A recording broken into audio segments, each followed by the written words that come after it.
Thank you. नमस्कार, मैं जलज Srivastava, retired IAS. मैं आपसे आपके डैफ में जो हॉबीज़ का कॉलम लिखा जाता है, जिसके बारे में ज़्यादा तवज्जो नहीं दी जाती है लिखते वक्त, उनके बारे में कुछ बताने जा रहा हूँ। उनकी तैयारी कैसे और उनको एड्रेस कैसे करें। ये मुझे बताते हुए थोड़ा सा अजीब सा लग रहा है, लेकिन ज़्यादातर लोग अपनी हॉबीज़ के कॉलम को लिखते वक्त इस बात का ध्यान नहीं रखते कि वो एक सिविल सर्विसेज के फॉर्म को भर रहे हैं। वो उस तरह लिखते हैं जैसे सोशल मीडिया में अपना फेसबुक अकाउंट डाल रहे हैं या टिंडर पर डाल रहे हैं वगैरह। आपका इस फॉर्म के ज़रिए काम ये नहीं है कि किसी को इम्प्रेस करना, आपको वो बताना है जो कि इस फॉर्म की यूपीएससी की गरिमा के अनुरूप हो। ऐसी चीज़ें मत लिखिए जिनका कि कोई सिर पैर ना हो।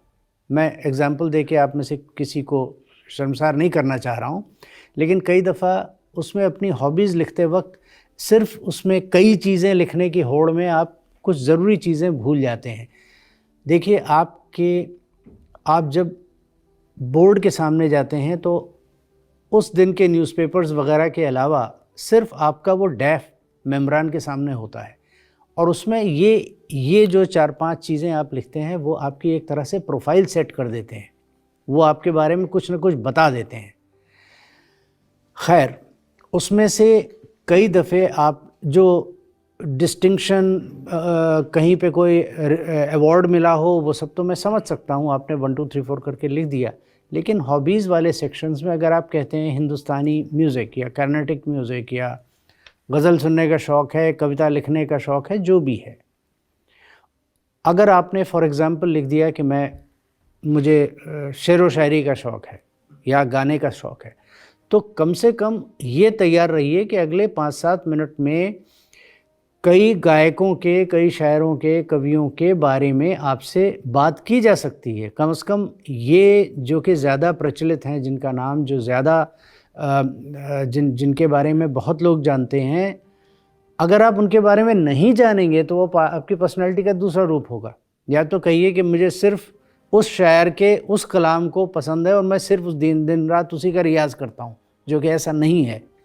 तो जो चीज़ आपके अगर किसी हॉबी को लिख रहे हैं तो उसके बारे में कम से कम उतना आप ज्ञान अर्जित कर लें और उसके बारे में बोलने का आप रखें, इतनी मात्रा रखें कि अगले 4-5 मिनट तक उसके ऊपर बोलने में आपको हिचक ना हो।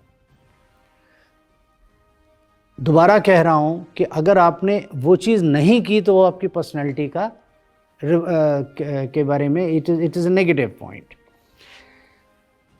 साथ ही हॉबीज़ में देखिए, फ़िटनेस लिखकर छोड़ देना बहुत अच्छी बात है कि फ़िटनेस का आप बहुत अच्छा, you are very fond of fitness, that's a hobby.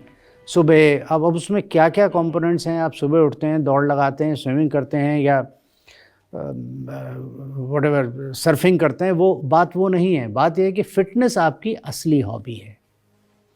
अगर आप कहते हैं कि साहब मेरी सिर्फ वॉकिंग हॉबी है, तो walking is a way of life, it is not a hobby.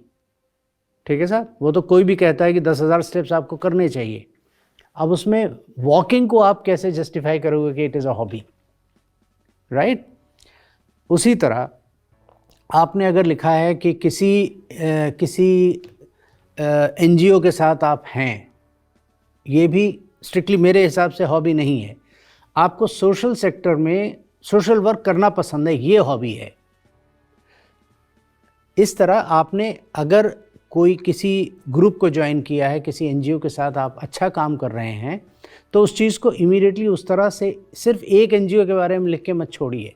आप अगर उसे सोशल वर्क कह लेंगे, सोशल वर्क इन दी एक पर्टिकुलर सेक्शन, बच्चों के प्राइमरी एजुकेशन में सोशल वर्क के साथ मैं जुड़ी रही हूँ, ये लिखना बेहतर होगा रादर देन से कि मैं इस 4 संस्थाओं के साथ लिखा, क्योंकि उससे जवाब की लंबाई तो बढ़ जाती है, आपका कॉलम भी बढ़िया बन जाता है, लेकिन उसका लुबो-लुआब ये आता है कि आपने सिर्फ एक सोशल वर्क एक पर्टिकुलर सेक्टर में किया है।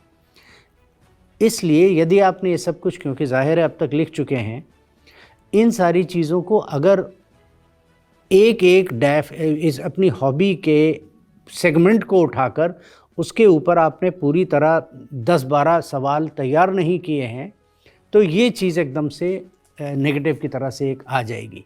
इसलिए मेरी आपसे पूरी उम्मीद है, अपनी हॉबीज़ के सेक्शन को बड़े बड़े ध्यान से, hobbies as well as awards, distinctions वगैरह को, आप उसके किसी भी शब्द पे क्या कुछ पूछा जा सकता है ये आप प्रेडिक्ट नहीं कर सकते। इसलिए हर एक के ऊपर 10-12 सवाल अपनी तरफ से बुलेट पॉइंट बनाकर उस पर तैयारी रखिए और उसमें बड़े स्वाभाविक रूप से उनका जवाब दीजिए।